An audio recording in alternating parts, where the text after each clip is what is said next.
श्रावण माह महत्व, तीसरा अध्याय। सनत कुमार बोले, हे भगवान, आपने श्रावण मासों का संक्षिप्त वर्णन किया है।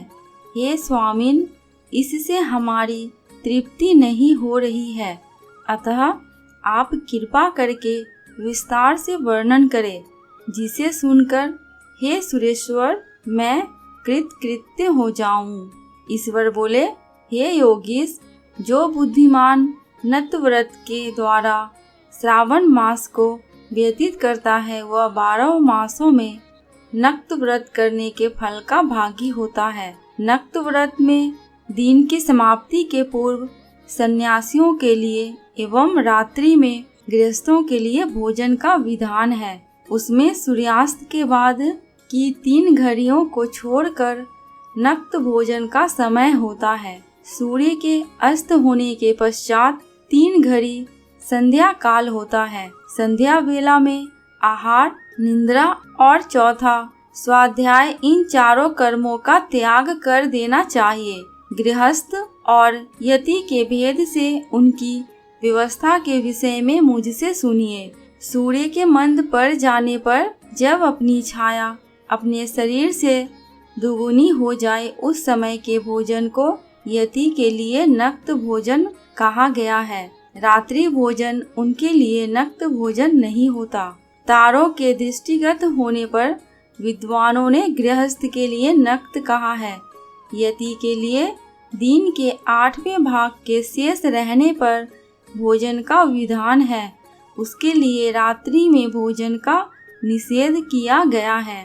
गृहस्थ को चाहिए कि वह विधि पूर्वक रात्रि में नक्त भोजन करे और यति, विधवा तथा विधुर व्यक्ति सूर्य के रहते नक्त व्रत करे। विधुर व्यक्ति यदि पुत्रवान हो तब उसे भी रात्रि में ही नक्त व्रत करना चाहिए। अनाश्रमी हो अथवा आश्रमी, अथवा पत्नी रहित हो अथवा पुत्रवान, उन्हें रात्रि में नक्त व्रत करना चाहिए। इस प्रकार बुद्धिमान मनुष्य को अपने अधिकार के अनुसार नक्त व्रत करना चाहिए। इस मास में नक्त व्रत करने वाला व्यक्ति परम गति प्राप्त करता है। मैं प्रातःकाल स्नान करूंगा, ब्रह्मचर्य व्रत का पालन करूंगा, नक्त भोजन करूंगा, पृथ्वी पर सोऊंगा और प्राणियों पर दया करूंगा। हे देव, इस व्रत को प्रारंभ करने पर यदि मैं मर जाऊं तो हे जगतपते, आपकी कृपा से मेरा व्रत पूर्ण हो, ऐसा संकल्प करके बुद्धिमान व्यक्ति को श्रावण मास में प्रतिदिन नक्त व्रत करना चाहिए। इस प्रकार नक्त व्रत करने वाला मुझे अत्यंत ही प्रिय होता है। ब्राह्मण के द्वारा अथवा स्वयं ही अतिरुद्र, महारुद्र अथवा रुद्र मंत्र से महीने भर प्रतिदिन अभिषेक करना चाहिए।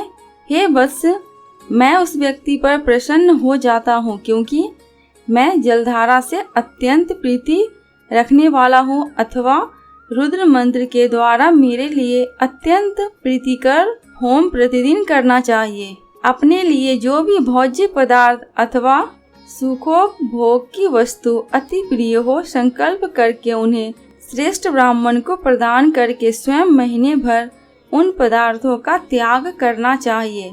हे मुने, अब इसके बाद उत्तम लक्ष्य पूजा विधि को सुनिए। लक्ष्मी चाहने वाले अथवा शांति की इच्छा रखने वाले मनुष्य को लक्ष्य बिल पत्रों या लक्ष्य दुर्वा दलों से शिव की पूजा करनी चाहिए। आयु की कामना करने वाले को चंपा के लक्ष्य पुष्पों तथा विद्या चाहने वाले व्यक्ति को मल्लिका या चमेली के लक्ष्य पुष्पों से श्री हरि की पूजा करनी चाहिए। शिव तथा विष्णु की प्रसन्नता तुलसी के दलों से सिद्ध होती है। पुत्र की कामना करने वाले को कटेरी के दलों से शिव तथा विष्णु का पूजन करना चाहिए। बुरे स्वप्न की शांति के लिए धान्य से पूजन करना चाहिए। देव के समक्ष निमित्त किए गए रंगवल्ली आदि से विभिन्न रंगों से रचित स्वास्तिक और चक्र आदि से प्रभु की पूजा करनी चाहिए। इस प्रकार सभी मनोरथों की सिद्धि के लिए सभी प्रकार के पुष्पों से यदि मनुष्य लक्ष्य पूजा करे तो शिव जी प्रसन्न होंगे। तत्पश्चात उद्यापन करना चाहिए।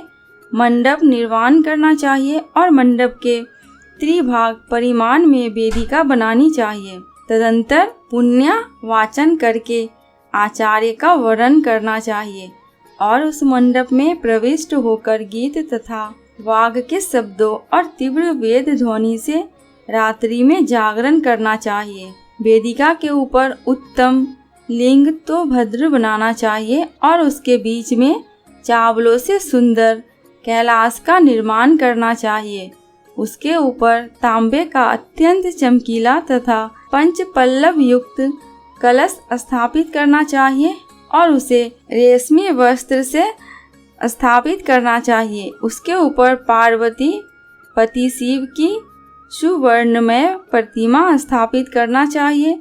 तत्पश्चात पंचामृत पूर्वक धूप दीप तथा नैवेद्य से उस प्रतिमा की पूजा करनी चाहिए और गीत वाद्य नृत्य तथा वेद शास्त्र तथा पुराणों के पाठ के द्वारा रात्रि में जागरण करना चाहिए।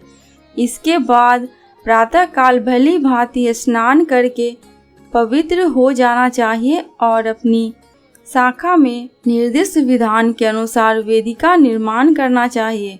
तत्पश्चात मूल मंत्र से या गायत्री मंत्र से या शिव के सहस्त्र नामों के द्वारा तिल तथा धृत मिश्रित खीर से होम करना चाहिए अथवा जिस मंत्र से पूजा की गई है उसी से होम करके पूर्णाहुति डालनी चाहिए। इसके बाद वस्त्र अलंकार तथा भूषणों से भली भांति आचार्य का पूजन करना चाहिए। तत्पश्चात अन्य ब्राह्मणों का पूजन करना चाहिए और उन्हें दक्षिणा देनी चाहिए। जिस जिस वस्तु से उमापति शिव की लक्ष्य पूजा की हो उसका दान करना चाहिए। स्वर्णमयी मूर्ति बनाकर शिव की पूजा करनी चाहिए।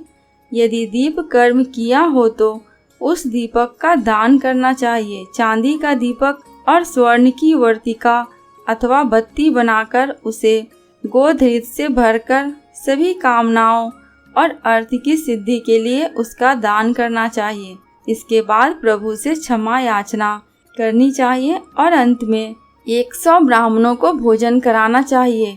हे मुने, जो व्यक्ति इस प्रकार पूजा करते हैं मैं उस पर प्रसन्न होता हूँ। उसमें भी जो श्रावण मास में पूजा करते हैं उसका अनंत फल मिलता है। यदि अपने लिए अत्यंत प्रिय कोई वस्तु मुझे अर्पण करने के विचार से इस मास में कोई त्यागता है तो अब उसका फल सुनिए। इस लोक में तथा परलोक में उसकी प्राप्ति लाख गुना अधिक होती है। सकाम करने से अभिलषित सिद्धि होती है और निष्काम करने से परम गति मिलती है।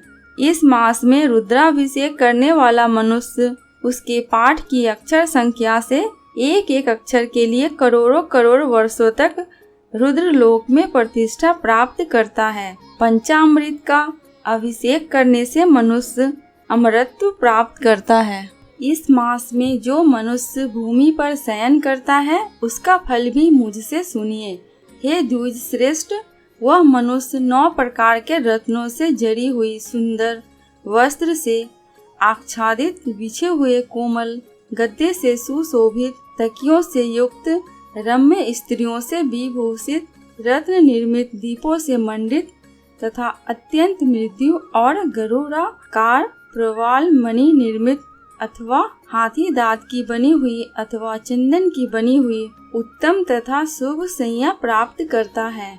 इस मास में ब्रह्मचर्य का पालन करने से ओज बल शरीर की दृढ़ता और जो भी धर्म के विषय में उपकारक होते हैं वह सब उसे प्राप्त हो जाता है। निष्काम ब्रह्मचर्यवर्ती को साक्षात ब्रह्म प्राप्ति होती है और सकाम को स्वर्ग तथा सुंदर देवंगनाओं की प्राप्ति होती है। इस मास में दिन रात अथवा केवल दिन में अथवा भोजन के समय मौन व्रत धारण करने वाला भी महान वक्ता हो जाता है।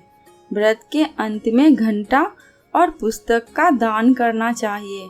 मौन व्रत के महात्म्य से मनुष्य सभी शास्त्रों में कुशल तथा वेद वेदांग में पारंगत हो जाता है तथा बुद्धि में बृहस्पति के समान हो जाता है।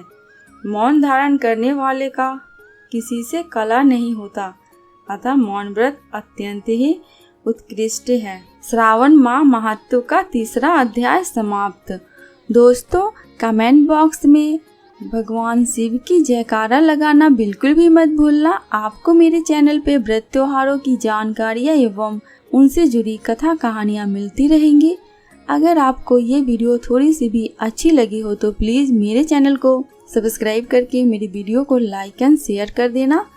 अंत तक वीडियो में बने रहने के लिए आपका दिल से बहुत बहुत शुक्रिया।